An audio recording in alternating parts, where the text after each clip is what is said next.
بسم اللہ الرحمن الرحیم۔ السلام علیکم ورحمۃ اللہ وبرکاتہ۔ الحمد للہ وکفى وسلام علی عباده الذین اصطفى، اما بعد۔ حاضرین و ناظرین، یہ درس نمبر 1149 ہے، اور آج سورہ بنی اسرائیل کی 3 آیتوں کی تلاوت اور تشریح کی جائے گی۔ آیت نمبر 107، 108 اور 109۔ چلیے سب سے پہلے ہم ان 3 آیتوں کی تلاوت کرتے ہیں، لفظی ترجمے اور ترجمے کے بعد تشریح کرتے ہیں۔ اعوذ باللہ من الشیطان الرجیم، بسم اللہ الرحمن الرحیم۔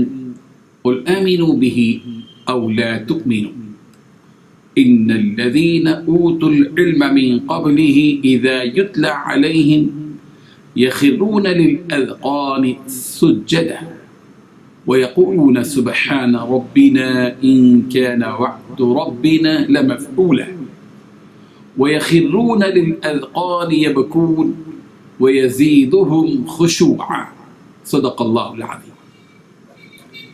یہ آیت سجدہ ہے جس کے سننے پر سجدہ واجب ہے۔ آپ اپنے سہولت سے سجدہ کر لیں۔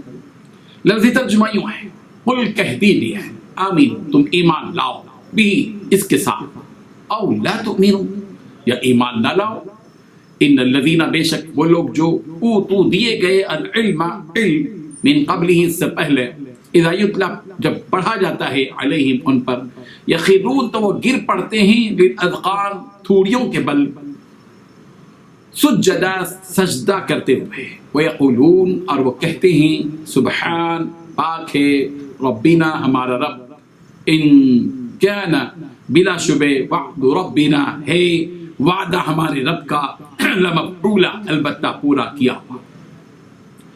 ویخرون، اور وہ گر پڑتے ہیں، للاذقان، تھوڑیوں کے بل، یبکون، روتے ہوئے، ویزیدہم، اور وہ قرآن زیادہ کرتا ہے ان کو خشوعا، گڑانے میں۔ ترجمہ یوں ہے، کافروں سے کہہ دو کہ چاہے تم اس پر ایمان لاؤ یا نہ لاؤ۔ جب یہ قرآن ان لوگوں کے سامنے پڑھا جاتا ہے جن کو اس سے پہلے علم دیا گیا تھا، تو وہ تھوڑیوں کے بل سجدے میں گر جاتے ہیں اور کہتے ہیں، پاک ہے ہمارا پروردگار، بے شک ہمارے پروردگار کا وعدہ تو پورا ہی ہو کر رہتا ہے، اور وہ روتے ہوئے تھوڑیوں کے بل گر جاتے ہیں، اور یہ قرآن ان کے دلوں کی عاجزی کو اور بڑھا دیتا ہے۔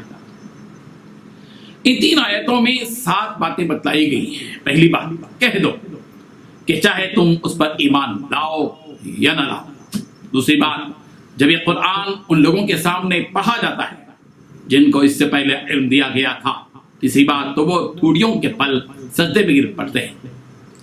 چوتھی بات، کہتے ہیں پاک ہے ہمارا پروردگار۔ پانچویں بات، بے شک ہمارے پروردگار کا وعدہ تو پورا ہو کر ہی رہتا ہے۔ چھٹی بات، وہ روتے ہوئے تھوڑیوں کے بل گر جاتے ہیں۔ ساتویں بات، یہ قرآن ان کے دلوں کی عاجزی کو اور بڑھا دیتا ہے۔ بزرگان محترم، رسول رحمت صلی اللہ علیہ وسلم کے ذریعے یہ بات کہہ دی گئی کہ پیغمبر، آپ ان لوگوں سے کہہ دیجیے کہ تم اس قرآن مجید پر ایمان لاؤ یا نہ لاؤ۔ اس کا مطلب یہ کہ اگر تم اس قرآن مجید پر ایمان لے آؤ گے تو تمہارا فائدہ ہوگا، اور اگر ایمان نہیں لاؤ گے تو تمہارا نقصان ہوگا۔ تمہارے ایمان لانے یا نہ لانے کی وجہ سے قرآن مجید کی سچائی اور اس کی حقانیت پر کوئی فرق نہیں پڑے گا، کوئی فرق نہیں پڑے گا۔ قرآن مجید اپنی ذات میں حق ہے اور سچ ہے، اس کو اللہ تبارک و تعالی نے نازل کیا ہے، اور یعنی ہمیشہ رہنے والی یہ کتاب ہے۔ جب تک دنیا باقی ہے یہ قرآن مجید بھی باقی رہے گی۔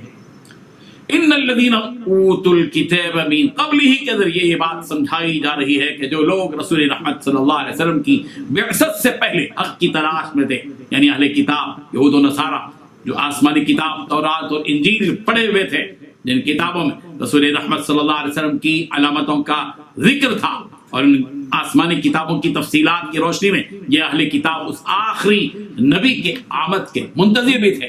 اور جب رسول رحمت صلی اللہ علیہ وسلم تشریف لائے اور آپ صلی اللہ علیہ وسلم کو دیکھا اور آپ سے ملاقات کی اور انہیں یقین ہو گیا کہ یہی وہ رسول رحمت صلی اللہ علیہ وسلم ہے، تو پس پیارے پیغمبر صلی اللہ علیہ وسلم پر ایمان لے آئے، اور اس نعمت کے ملنے پر اللہ تعالیٰ کا شکر ادا کرتے ہوئے سجدے میں گر پڑے کہ اللہ تعالیٰ نے ہمیں ایمان سے نوازا، قرآن سے نوازا، اور جب وہ اس قرآن مجید کو پڑھتے تھے تو ان کے دلوں میں موجود خشوع بڑھ جاتا تھا۔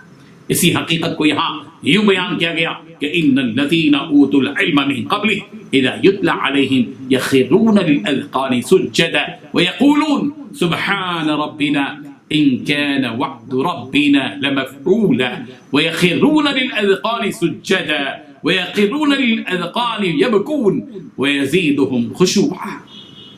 بلا شبہ جن لوگوں کو اس سے پہلے علم دیا گیا ان کے سامنے رحمان کی آیات پڑھی جاتی ہیں تو تھوڑیوں کے بل سجدے میں گر پڑتے ہیں اور کہتے ہیں کہ ہمارا پروردگار پاک ہے، بلا شبہ ہمارے رب کا وعدہ ضرور ہو کر ہی رہے گا، اور وہ رونے کی حالت میں تھوڑیوں کے بل گر پڑتے ہیں اور یہ قرآن ان کا خشوع بڑھا دیتا ہے۔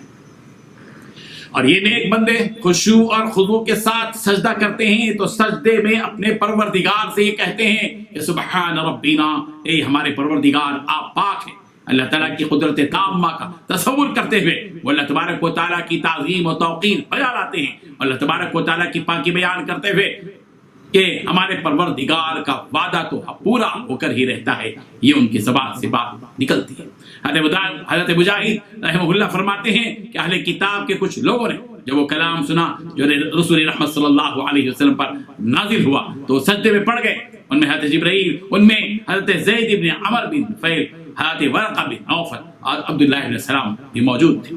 چونکہ اہل کتاب نے توراۃ و انجیل میں آخری نبی کے مبعوث ہونے کی بات پڑھی تھی، اور جب انہوں نے اپنی آنکھوں سے اس آخری نبی کو دیکھ لیا تو کہنے لگے کہ ان کان وعد ربنا لمفعولا، ہمارے رب کا وعدہ تو پورا ہو کر ہی رہتا ہے۔ اس کے بعد ان اہل علم کے سجدے کی صفت بیان کی جا رہی ہے کہ وَيَخِرُونَ لِلْأَذْقَانِ يَبْكُونَ وَيَزِيدُهُمْ خُشُوعًا، وہ روتے ہوئے تھوڑیوں کے بل گر پڑتے ہیں اور یہ قرآن ان کے دلوں کی عاجزی کو اور بڑھا دیتا ہے۔ اللہ کی کتاب قرآن مجید پر وہ ایمان لے آتے ہیں اور اس کی تصدیق کرتے ہیں، اللہ کی خشیت کی وجہ سے وہ پورے خشوع و خضوع کے ساتھ روتے ہوئے سجدے میں گر پڑتے ہیں، اور جب سجدے میں گر پڑتے ہیں تو سجدے میں ان کے ایمان کو اور ان کے خشوع کو بڑھا دیتا ہے۔ سورہ محمد کی آیت نمبر 17 میں بھی یہی بات کہی گئی، والذین اہتدوا زادہم ہدی وآتاہم تقواہم۔ اللہ تبارک و تعالیٰ ان حقیقتوں کو سمجھنے کی ہم سب کو توفیق عطا فرمائے۔